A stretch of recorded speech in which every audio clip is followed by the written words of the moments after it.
सारंगपुर नाम के गांव में एक राम नाम का आदमी रहता था।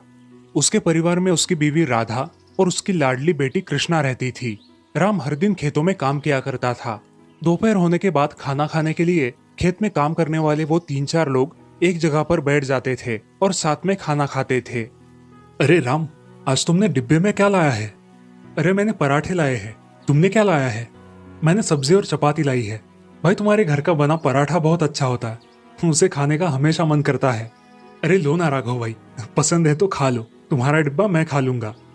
राघव और राम मिलकर खाना खाते हैं, फिर अपना काम खत्म करके अपने घर चले जाते हैं। घर आकर राम राधा से कहता है, अरे राधा सुनती हो, तुम्हारे हाथ के पराठे बहुत लाजवाब है, सबको बहुत पसंद आते हैं। सच में? उसी रात राम के खेत मालिक के घर में चोरी हो जाती है। अगले दिन राम और सारे खेत के लोग मालिक के घर पे जमा होते हैं। मालिक के सारे जेवर पैसे चोरी हो जाने की वजह से अब उसके पास पैसे नहीं बचे थे। इसी वजह से वो खेत के सारे मजदूरों को मजदूरी भी नहीं दे सकता था। भाइयों, मेरे घर चोरी होने के कारण अब मैं आप लोगों को महीने की तनख्वाह नहीं दे सकता। अब आप मेरे खेतों में आना बंद कीजिए। अरे मालिक, ऐसा मत कीजिए मालिक। राम, अगर तुम मेरे खेतों में काम करोगे तो मुझे तुम्हें कुछ देना पड़ेगा, लेकिन अब मेरे पास कुछ भी नहीं है।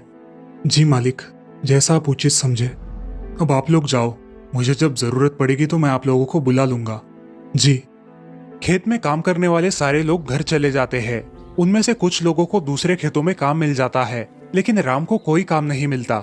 ऐसे ही बहुत दिन बीत जाते हैं। वो घर पर ही रह रहा था। क्या किया जाए जिससे घर का खर्चा निकले?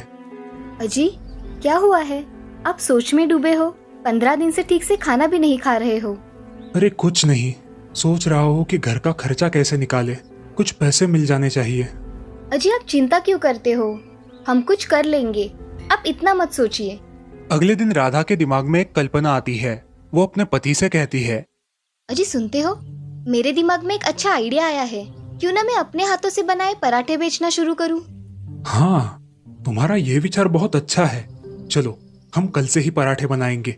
लेकिन राधा, इसमें तुम्हारी बहुत सहायता लगेगी और तुम्हें बहुत मेहनत भी करनी पड़ेगी। जी आप उसकी चिंता ना करें, मैं सब संभाल लूंगी। राम और राधा अगले दिन पराठे और चटनी बनाकर बाजार में बेचने चले जाते हैं। बाजार में पहले से ही एक पराठे बेचने वाला मौजूद होने के कारण उनके पराठों की ज्यादा बिक्री नहीं होती। वो बचे हुए सारे पराठे एक अनाथ आश्रम में देकर अपने घर लौटते हैं। अजी, कोई भी हमारे पराठे खरीद नहीं रहा है, अब हम क्या करें? अरे राधा, ऐसे सोचोगी तो कैसे होगा? आज तो एक ही दिन हुआ है और तुम इतनी मायूस हो गई। थोड़ा धैर्य रखो, कोशिश करने वालों की कभी हार नहीं होती। अगले दिन फिर उठकर राधा जल्द ही वो पराठे बनाकर तैयार रखती है और उन्हें लेकर राम और राधा बेचने के लिए फिर से अपने ठेले पर जाते हैं। कुछ पराठे राधा घर से ही बना के लाई थी और बाकी के पराठे वो ठेले पर गर्मा गर्म बनाने लगी। उसके पराठों की सुगंध से वहाँ के लोग बहुत आकर्षित हो गए और पराठे खाने के लिए भीड़ कर दी। जी, आपको कितने पराठे चाहिए बताइए? राम, मुझे 10 पराठे चाहिए, बहुत सारा घी लगा कर देना। जी हाँ, बहुत सारा घी डालता हूँ। उनके बनाए हुए पराठे अब लोगों को बहुत पसंद आने लगे। धीरे धीरे उनका व्यापार बढ़ने लगा। अब उनके दुकान पर इतनी भीड़ हो जाती थी कि पराठे भी कम पड़ने लगे थे। लोग उनके पराठों के दीवाने हो गए थे। ऐसे ही एक दिन उनके गांव का सबसे अमीर आदमी रामचरण उनकी दुकान पर आया और राम से कहा, अरे राम, मेरा कुछ काम है, तू करेगा क्या? हाँ करूंगा ना, आप बताइए तो सही। अरे मेरे घर मेरे बेटे का कल जन्मदिन है, तुम्हें पता है ना, हर साल मेरे बेटे के जन्मदिन पर पूरे गांव को दावत होती है। मैं सोच रहा हूँ कि उसके जन्मदिन पर तुम पराठे बनाओ। जी हाँ, कर लेंगे साहब, आप चिंता मत कीजिए। हो जाएगा ना राधा? जी जी, हो जाएगा। उस दिन रामचरण और राधा अपने घर गए और सोच में पड़ गए। हम इतने सारे पराठे कैसे बनाएंगे? मैं भी यही सोच रहा हूँ। अगर ऑर्डर पूरी नहीं हुई तो हमारा नाम और रामचरण जी की इज्जत मिट्टी में मिल जाएगी। अब जबान दी है तो पूरी करनी पड़ेगी। हाँ, लेकिन पूरे गांव को पराठे बनाकर देने हैं, कैसे हो पाएगा? चलो सो जाते हैं, सुबह जल्दी उठकर देखेंगे। तभी अचानक उनके घर में बहुत बड़ा प्रकाश आया। दोनों भी उस प्रकाश को देख के डर गए। अरे कौन है? इतना प्रकाश कहाँ से आया? अरे कौन है? सामने आओ।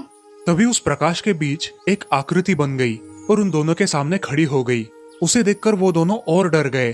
तभी उस आकृति से आवाज आई, राम, राधा, डरो मत, मैं भगवान हूँ, मैं तुम्हारी सहायता के लिए आया हूँ।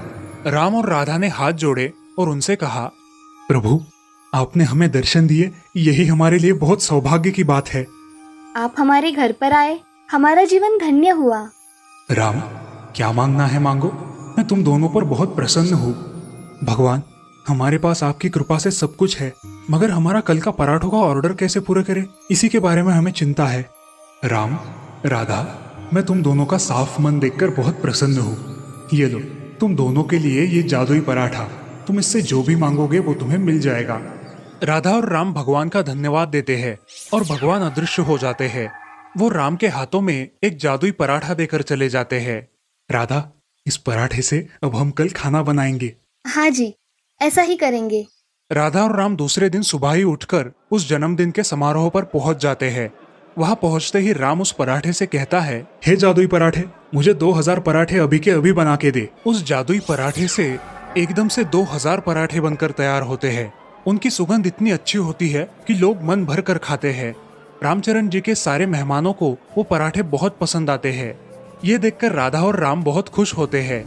अपने मेहमानों को देखकर रामचरण भी बहुत खुश हो गए और राम से कहा, राम, राधा, तुम दोनों ने तो कमाल कर दिया। यहाँ के सारे लोगों को खाना बहुत पसंद आया। ये लो तुम्हारे पैसे। धन्यवाद साहब, आपने हम पर इतना विश्वास दिखाया, यही बहुत है हमारे लिए। हम हमेशा आपके आभारी रहेंगे। धन्यवाद रामचरण जी। राधा और राम खुशी खुशी घर चले गए, भगवान का बहुत धन्यवाद किया और अब अपने दुकान पर अलग अलग तरह के पराठे बनाकर बेचने लगे। उस जादुई पराठे की मदद से दोनों ने खूब तरक्की की और अब गांव में पराठे वाली राधा और पराठे वाला राम नाम से जानने जाने लगे।